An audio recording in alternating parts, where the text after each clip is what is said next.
Mr. Dr. Bakawan.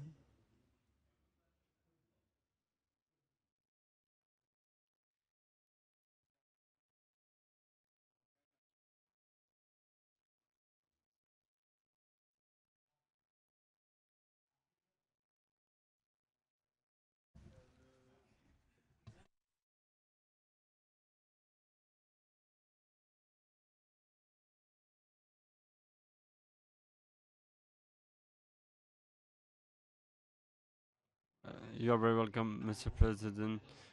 Today you are here in Erbil with us, and some years ago you were one of the committee who assist my PhD. In the future, we will have many projects about Iraq and Kurdistan. Thank you very much, Ms. Maryam Yacobi. You put us in a historical context, but now I will bring you back into the hell of what's happening now. I will try to not speak for 25 minutes so that other will use the time for the debates. Uh, Actually, what I have published in this magazine is an article about a failure of the American project in Iraq. Why it's a failure? Because from the beginning, the United States has had tried to invade uh, Iraq. I'm sorry to use invasion word, but Americans use invasion as a word. So the Americans went to the United Nations to ask for a green light to invade Iraq. From the beginning, from their argument, the their argument didn't have any authenticity, didn't have any reality, because their assessment was based on 3 points.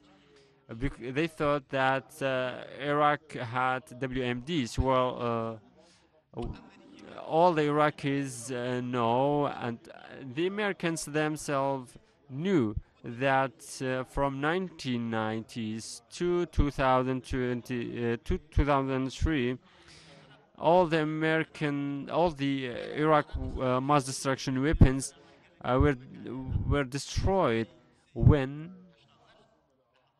when Saddam regime used chemical weapons in Halabja, where I was born. Americans were silent. The international community was silent. So when they had to protest, they were silent. But when Iraq didn't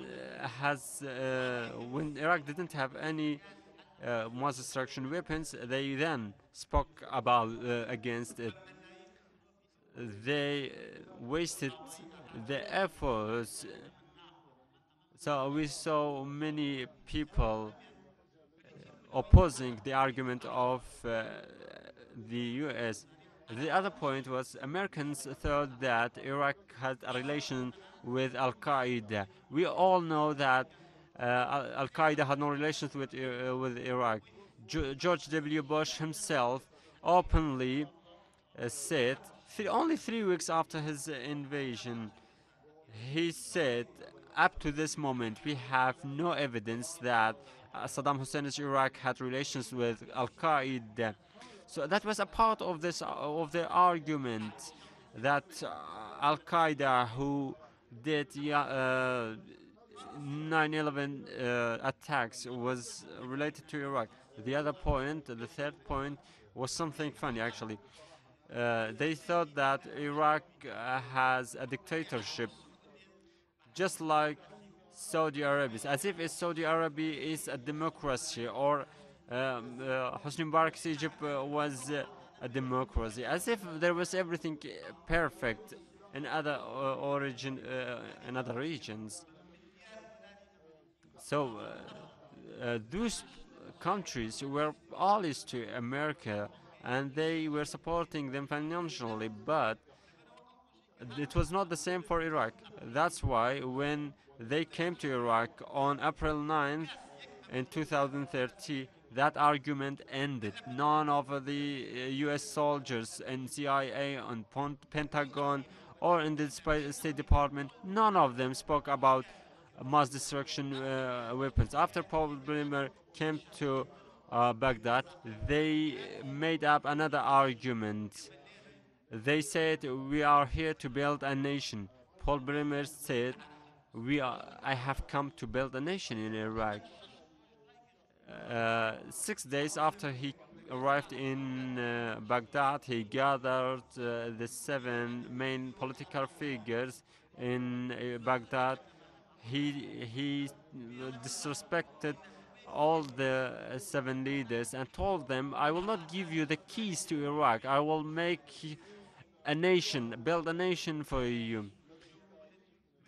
Although those leaders were very respectful leaders and very knowledge in the politics of the region. When Shiites were the Americans did not know about the history of Iraq. So Paul Bremer was one of those U.S. citizens who tried to build a nation to Iraq. This continued to a very long time. So Mr. Paul Bremer, after that, was brought back to Pentagon, and his second project was failed. How can you build a nation for Iraq? From the Persic Cox to 2003, including King Faisal, no one could do that. King Faisal in 1933, 3 months before his death, wrote a message, a letter, in which he says, "Unfortunately, I failed in building a nation for Iraq." 3 months after that, he died. So America came to build a nation, as they claimed. I have mentioned that in my book in details and how they failed. The third argument of the United States was going back to the strategy of Percy Cox. What was it? It was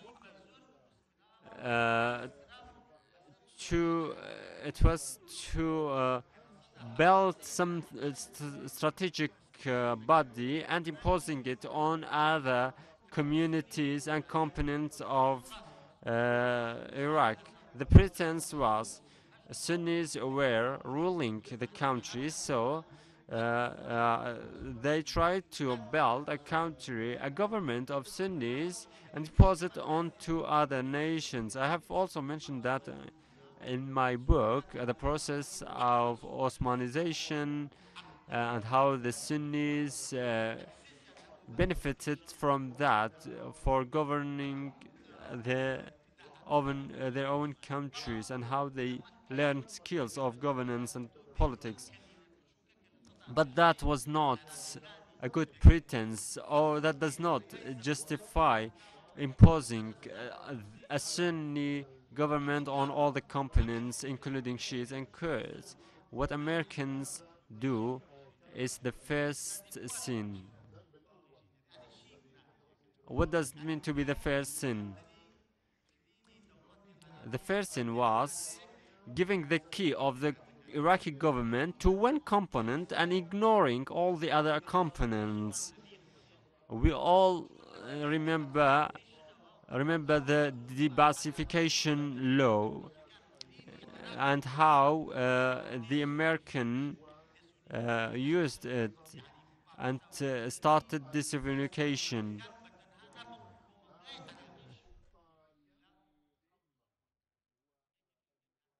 They tried to marginalize the Sunnis, which is a very important component of the Iraqi. For example, before 2003 in Diyala, according to the statistics that we have, 70% of the Diyala's population was Sunni. Now, 70% of it is Shiites. What happened? What a disaster happened?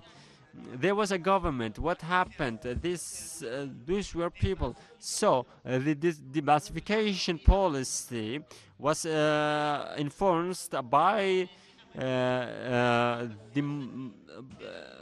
by the Americans and was changed into the disunification of Iraq, which was translated later into an international terrorism.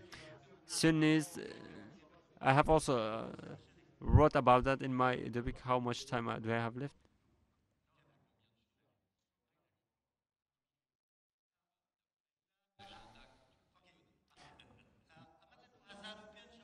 So from 2005 to 2011, the strategic failed. This strategy of the United States failed because the Shiites couldn't uh, get rid of their militia ideology and start the ideology of building a country. What they did was marginalizing Sunnis and ignoring the Kurds. It's true that Kurds had ambassadors and had the president of the Republic of Iraq, but they were not directly uh, participating in the political process of Iraq. In the constitution, it is written that Iraq has two languages, Kurdish and Arabic. But do we, is Iraqi government successful in building an identity for the Basra people that Kurds also are a nation in Iraq, and that Kurdish is also a language of Iraq? Has Iraq been successful in conveying the message that the president of the Iraq Republic has the right to use his language in speaking in all the institutions, whether it's Kurdish or Arabic? Do Iraqi Arab accept Mr. President to speak in Kurdish, or will Kurds accept if Mr. President speaks in Arabic in a Kurdish populated area? So all the Iraqi peoples are participants of this failure. So after 2003, this strategy failed, and then moved into another strategy, which was the withdrawal. Okay. The new strategy was an honorable withdrawal, which I tell. They tried to withdraw from Iraq, but with some honor. They tried to leave some honor in their withdrawal. Again, the U.S. President, as if he looks at the Iraqis as idiots, as if he thinks about Iraqis as idiots. He said, we will leave Iraq because Iraq is one of the most wonderful success in the Middle East. That was said in 2011. 1.5 years after that, ISIS was formed. So if Iraq was that wonderful success, what was it that made you to leave this wonderfully successful country and the most barbaric and the most dangerous terrorist organization was formed? What made that? So that was also a failure. The honorable withdrawal was a reality, a tragic withdrawal, because we saw what happened in Mosul when ISIS made a bloodbath, killed and massacred 130 French people in a hall. They were massacred, all those beautiful youth, all those amazing French people, youth and women, children and girls. They were massacred. But Mr. Obama was speaking about successful Iraq in the Middle East. I would like to speak about the final strategy of the United States, which was also a failure in Iraq. I name it the strategy of destabilization, the strategy of destabilization of Donald Trump. In my opening words, I said that Iraq has a very good infrastructure, but not enough for making a sovereign country. It does not have that infrastructure. Now Iraq is considered as a country because it has two capitals. With my respect to other capitals of the world, uh, those two capitals are Washington and capitals, and these two personalities who managed and administrated Iraq until the end of 2019 and the beginning of 2020 were General Qasem Soleimani and also Brett McGurk, or the American ambassador in Iraq. Those people were governing Iraq. They named and elected their presidents and other governing figures. Donald Trump in 2019 made a visit to Iraq. He said that the story of building a nation, democracy, and free press, freedom was all a vain. He said that the main aim of the U.S. presence in Iraq and Middle East was monitoring the activities of Republic of Iran. So at that time, all the Pentagon, CIA, and other people who were in the United States were asleep. When they looked at their phones, they saw what a panic has been made by Donald Trump's statements. How did Iraq end it? Some months after that, a big movement exploded in Iraq. For the first time, the Prime Minister was forced to leave his post. After that, Sunni, Shiite, and Kurds were not able to assign a new Prime Minister while Iraq was going through economic and financial crisis. So I'm sorry to tell you, I'm sorry to speak frankly, up to this moment, the assignment of the prime ministers of Iraq have not been successful of getting Iraq rid of its crisis. Up to this moment, we are in a deadlock. We are at the end of the tunnel. We do not see any light economically. On the contrary, every morning when I wake up, I look at my phone to see if the government in Baghdad has proclaimed its failure. Whenever I wake up in Paris, I try to see what's happening in Baghdad and Mosul, and whether it has become a bloodbath because of the militias who have tanks and all the weapons. These militias have confiscated all the abilities and capacities of the country. So up to this moment, when the US and Iran are contesting over Iraq,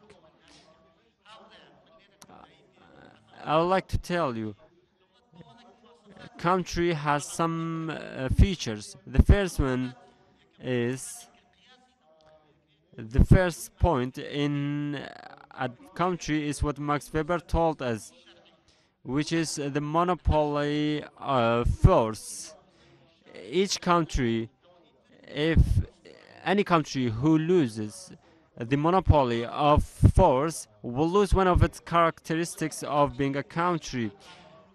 the country, the Iraq, is not controlling its forces in the Sunnis, in the south, in Kirkuk, in disputed areas, in Kurdistan. The Iraqi state does not control forces. That's why this is not going to happen again, and we at that dark tunnel will not be able to get out to solve the crisis